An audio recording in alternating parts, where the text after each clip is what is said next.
기도하리라. 아멘. 오늘 본문 말씀 가지고 여호와의 경고라고 하는 말씀을 주실 때에 많은 은혜 받으시기 바랍니다. 우리가 교회에서 말라기 설교는 자주 듣는 설교가 아닙니다. 성경의 맨 끝에 있는 책인데 말라기라고 하는 말은 사람 이름일까요? 아닐까요? 되게 사람 이름이라고 그렇게 이해하는데 말라기란 말은 나의 사자 그런 뜻입니다.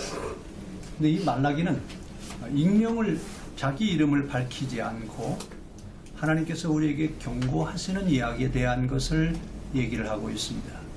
그니 하나님이 뭘 경고하시느냐라고 하는 얘기입니다. 근데 이 말라기를 이해하려면 학개, 스가랴, 말라기 이 세 책을 같이 읽으셔야 말라기서가 뭘 말하는지 이해할 수 있습니다. 특히 이제 우리 말라기 그러면 구약 성경 맨 마지막 책. 근데 구약 성경 맨 마지막 책에서 신약으로 넘어가는 이야기 뭘 얘기를 하려고 구약의 맨 마지막에 갖다 놓고 그리고 신약과 어떤 연관성을 가지고 있는 것에 대한 이야기를 아무 얘기도 없이 그렇게 편집을 해 놨습니다. 근데 지금 이 말라기서가 이야기하고 있는 그때는 학개, 스가랴, 말라기 같은 시기인데 BC 460년경입니다. 이때는 언제냐면 이스라엘이 바벨론 포로에서 돌아와서 이제 어떤 생활의 안정을 찾아야 되는 그런 시기입니다. 근데 그들이 어떤 생활을 했느냐면 사실 바벨론 포로 생활을 하다가 돌아와서 자기들의 삶의 터전을 일군다라고 하는 것은 굉장히 어려운 일입니다. 왜냐하면 70년 동안 방치했다가 황폐되어진 그 땅을 다시 일구어서 사람이 살아갈 수 있는 터전을 만든다라고 하는 게 쉬운 일이 아닌데 그들이 맨 처음에 돌아와서 무슨 일부터 하느냐면 무너진 성전을 다시 짓습니다. 근데 돌아온 사람들이 재산이 있는 것도 아니고 터전이 갖춰져 있는 것도 아니고 성전을 짓는다라고 하는 것은 굉장히 어려운 일입니다. 근데 포로 귀환 후에 돌아와서 성전을 짓는다라고 하는 말은 건물을 짓는다라고 하는 그런 의미도 있지만 무너진 이스라엘의 신앙을 다시 세워가는 일을 의미합니다. 그러니까 이스라엘이 다시 돌아왔으니까 이제 신앙을 다시 세워가야 된다 그 말입니다. 근데 세워가야 되는데 여러분 우리가 성전을 건축해보지만 쉬운 일은 아니잖아요. 근데 포로에서 돌아온 사람들이 성전을 짓는다? 이것처럼 어려운 일이 없습니다. 그때 학개와 스가랴가 뭐라고 예언을 하냐면 성전을 지어놓으면 세계의 중심지가 되어질 것이다. 세계 모든 사람들이 예루살렘에 와서 하나님을 예배하고 하나님을 찬송하는 그런 시온성이 되게 할 것이다 라고 학개 스가랴가 예언을 합니다. 그리고 나서 50년이 지나고 난 뒤에 그러니까 성전을 다 지어놓고 50년이 지났으니까 시간이 많이 지나갔죠.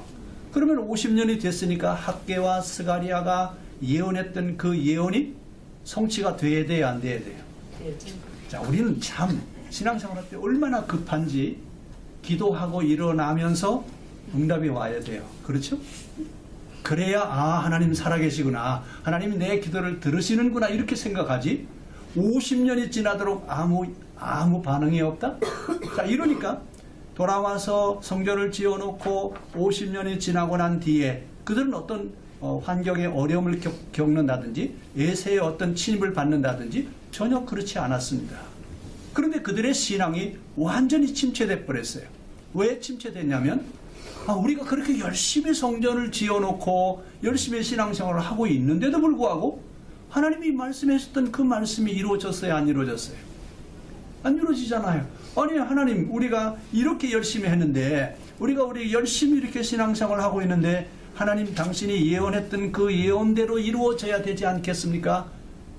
그들이 그런 생각을 하면서 신앙이 깊은 침체기에 빠져 있을 때 하나님이 경고하시는 겁니다. 그리고 오늘 이 이야기는 우리의 생각대로 우리의 방법대로 우리가 이해한 대로 하나님이 역사하실 것이라고 생각하면서 살아가고는 우리들에게 뭐라고 말씀하시냐면 하나님은 하나님의 방법으로 일하시지 우리의 생각대로 일하시는 하나님이 아니시라고 하는 겁니다. 그럼 믿는다라고 하는 게 뭐냐? 우리가 가장 기본적인, 기초적인 이야기입니다. 믿는 게 뭐냐? 여러분, 믿는다라고 하는 얘기는 나의 전부를 포기하고 그분의 뜻을 따라가는 것이 믿는 겁니다. 근데 우리는 신앙생활을 어떻게 하고 있어요? 하나님 앞에 와서 기도하고 내가 생각한 대로 원하는 대로 하나님이 다 되어지게 해 주실 것을 믿고 기도하고 있습니다. 그러면 누구의 하나님이어야 돼요? 온 세상을 구원하시는 온 세상의 하나님이셔야 됩니까? 내 하나님이셔야 됩니까? 여러분, 우리는 지금 이런 함정에 빠져 있습니다. 하나님은 온 세상을 구원하기를 원하시는 하나님이시지 아멘. 나만을 위한 하나님이 아니십니다. 근데 우리는 지금 모두가 다 신앙생활 하면서 교회 와서 기도하면서 거의 다 뭐라고 기도해요? 하나님, 내가 원하는 대로 내 방법대로 내가 생각하는 대로 이해하는 대로 하나님 되게 하실 줄로 믿습니다. 이렇게 기도하고 있고 그렇게 되어지기를 바라고 있습니다. 이런 사람들에게 경고하시는 겁니다. 하나님은 나만의 하나님이 아니라 온 세상 모든 사람들의 하나님이시다. 아멘. 여러분, 우리가 이런 개념이 바뀌어지지 않으면 온 세상에 하나님 나라가 이루어지기를 우리 주기도만 하고 사도신경 신앙 고백하고 늘 고백하죠. 하나님 나라가 이 땅에 이루어지기를 원한다라고 기도하면서도 누구만을 위한 기도를 하고 있냐면 나만을 위한 기도를 하고 있습니다. 이런 이기적인 신앙에서 우리가 벗어나지 않는 한 지금 우리 기독교가 많은 비난을 받고 있습니다. 어떤 때는 제가 목사인 것을 드러내기 부끄러워서 말하기 어려울 때가 참 많습니다. 언제는 목사님들 존경하고 목사님 그러면 그랬는데 요즘은 기독교인 그러면 기독교라고 안 하고 뭐라 그러냐 앞에다가 무슨 자꾸 붙이는지 아시죠? 개독교라고 부르시죠. 아니 언제부터 우리 기독교가 이렇게 추락을 해가고 떨어져 가고 있느냐. 우리가 한번 생각해 볼 문제가 있습니다. 뭘 생각해야 되느냐. 성경이 말하는 하나님과 내가 알고 있는 하나님이 어떤 하나님인지 가장 기본적인 문제부터 한번 우리가 확인해 볼 필요가 있습니다.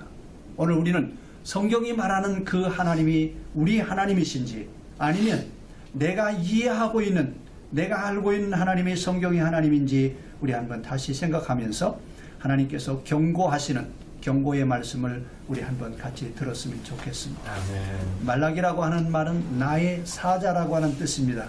사람의 이름이 아닙니다. 그런데 이 말라기서는 예언 전승의 마지막 책입니다. 근데 마지막에 예언을 하시면서 뭘 말씀하시려고 하느냐.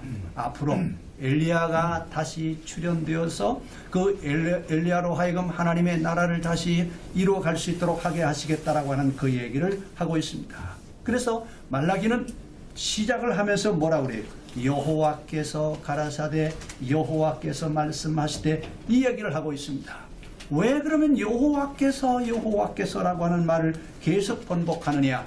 이스라엘 역사를 총평을 하고 있습니다. 하나님으로부터 만군의 여호와가 가라사대라고 하는 얘기인데 그러면 왜 하나님이 그렇게 말씀하셔야 되느냐고. 오늘 말라기를 통해서 하나님은 왜 경고하고 계시냐. 우리들이 신앙생활을 하고 있는 모습을 바라보시면서 경고를 하시는 겁니다. 신앙생활을 하고 있는 우리를 향해서 경고하시는 것이지 신앙생활을 하지 않는 사람들을 향해서 하나님이 경고하시는 것이 아닙니다. 뭐 때문에요? 이스라엘이 성전을 지어놓고 시온성이 이루어지면 세계의 중심지가 되게 하겠다라고 하는 그 예언의 말씀이 이루어지지 않는 것을 바라보면서 그들은 신앙의 깊은 침체에 빠집니다. 그래서 오늘 말라기는 뭐라고 말씀하시냐면 에서는 미워하고 야곱은 사랑하였다. 아니 온 세상의 하나님이신데 누구는 사랑하고 누구는 미워하십니까? 이건 모순이잖아요.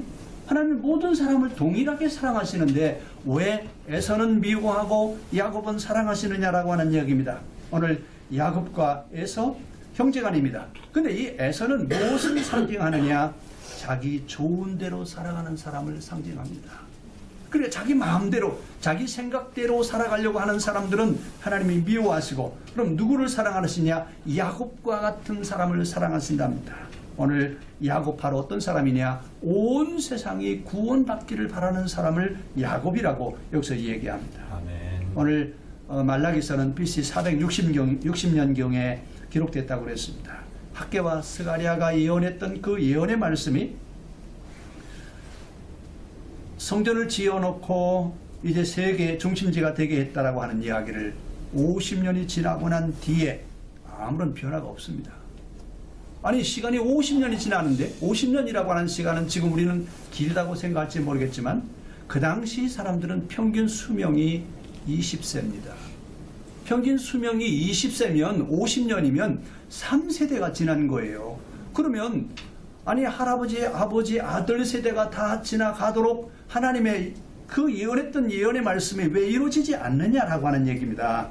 이래서 지금 2, 3세대가 지나고 난 뒤에 학개와 스가랴 예언의 말씀을 들으면서 성전을 지어놓으면 하나님이 여기에 계실 것이고 시온성이 형성되어지면서 세계 모든 사람들이 여기 와서 예배를 드리고 하나님을 경배하도록 모여오게 할 것이라. 근데 성전을 지어놨는데 정말로 예루살렘의 세계 중심지가 되느냐? 세계 사람들이 몰려가느냐? 전혀 달라진 것이 하나도 없습니다. 성전을 지어놓고 그들은 희망을 가졌습니다. 아, 하나님이 분명히 세계 중심지가 되게 할 것이다 라고 그렇게 생각을 했는데 50년이 지났지만 전혀 달라진 것이 없습니다. 그래서 그들이 신앙이 침체가 되고 열심히 식어지고 무관심이 팽배해되어져 가고 있을 때 하나님께서 지금 말씀하시는 겁니다. 왜 너희는 지금 실망하고 왜 너희는 좌절하고 있느냐? 너희 신앙에 뜨거웠던 그 신앙의 열정이 어디 갔느냐 그 말입니다. 학개와 스가랴를 통해서 예루살렘이 온 세계의 중심지가 되게 하고 세계 모든 사람들이 하나님을 경배하는 경배의 자리가 되게 한다고 그랬는데 50년이 지나도 전혀 달라지는 게 없어요. 그러면 학개 스가랴가 예언했던 그 예언의 말씀은 그러면 거짓 예언이었느냐, 잘못된 예언이었느냐라고 하는 얘기입니다. 그럼 2500년이 지난 지금에 와서 이스라엘을 우리가 한번 바라볼 때 이스라엘 땅덩어리가 크다는 얘기가 아닙니다. 뭐가 중요하냐면 성경이 말하는 이스라엘이 가지고 있는 헤브라이즘이라고 하는 이 사고가 세계를 움직이고 있습니다. 그러면 하나님이 예언하셨던 그 예언이 전혀 상관없이 이루어지지 않았습니까? 여러분 우리가 다시 한번 봐야 될 문제가 바로 여기 있습니다. 하나님은 무엇을 가지고 세상을 움직여 가기를 원하시느냐? 세상을 움직일 만한 사고가 있어야 된다라고 하는 얘기입니다. 아멘. 그러면 우리 기독교가 지금 세상에 영향을 끼칠 만한 그런 사고를 가지고 있느냐? 세상 사람들에게 감동을 줄 만한 그런 어떤 사상을 가지고 있느냐? 여러분 우리 한번 깊이 생각해야 됩니다. 오늘 이스라엘은 지금 이 예언의 말씀이 진행되고 난 2500년이 지나고 난 뒤에 헤브라이즘이라는 사고를 가지고 세계를 움직이고 있다 그 말입니다. 오늘 우리도 무언가 있어야 세상 사람들이 우리를 보고 감동할 것이지 않느냐라고 하는 얘기입니다. 오늘 말라기는 이스라엘에게 경고합니다. 뭘 경고합니까? 그 경고하는 가운데 가장 중심에 있는 사람들이 누구냐면 제사장들입니다. 제사장들에게 경고를 하는데 왜 그러면 하나님은 제사장들에게 경고를 하시고 있느냐? 그들의 신앙이 그렇게 침체되어지고 그들의 신앙의 열정이 다 식어졌음에도 불구하고 제사장들은 뭐라고 얘기하냐면 예배를 잘 드리면 된다. 예배를 바로 드리면 하나님이 기뻐하신다. 그러면서 제사장들은 만나기만 하면 때가 되기만 하기만 하면 제사에 대한 얘기만 하고 있습니다. 오늘 하나님이 경고하십니다. 너희들이 드리는 제사는 내 얼굴에 똥칠을 하고 나한테 예배를 드리는 것과 같은 예배를 드리고 있다. 아니 여러분 예배를 드리는 우리가 오늘 아침에 여러분 예배 드리러 오실 때 세수하셨어요 안 하셨어요? 다 세면하고 오셨잖아요. 그럼 제사장이 제사를 드릴 때는요 여러분 정결 예식을 엄청나게 여러분 과정을 거쳐서 예배에 참여하는데 그렇게 준비하고 드려지는 그 예배가 똥치라고 하나님 앞에 드리는 예배와 같다고 말입니다. 하나님이 보실 때는 그렇다고 말이에요. 뭐가 그러면 그렇게 똥칠한 얼굴로 가지고 하나님을 예배하는 것과 같다라고 하나님 말씀하시느냐. 너희가 예배 중심으로 예배를 잘 드리면 다 잘되게 하시겠다라고 하는 것은 너희가 하나님을 모독하는, 하나님을 멸시하는 행위다 그 말입니다. 그래서 겉으로 볼 때는 예배를 잘 드리고 신앙생활 잘 하고 있습니다. 전혀 문제가 없는 것 같이 보여요. 그런데 예언자는 지적합니다. 뭘 지적하고 있느냐?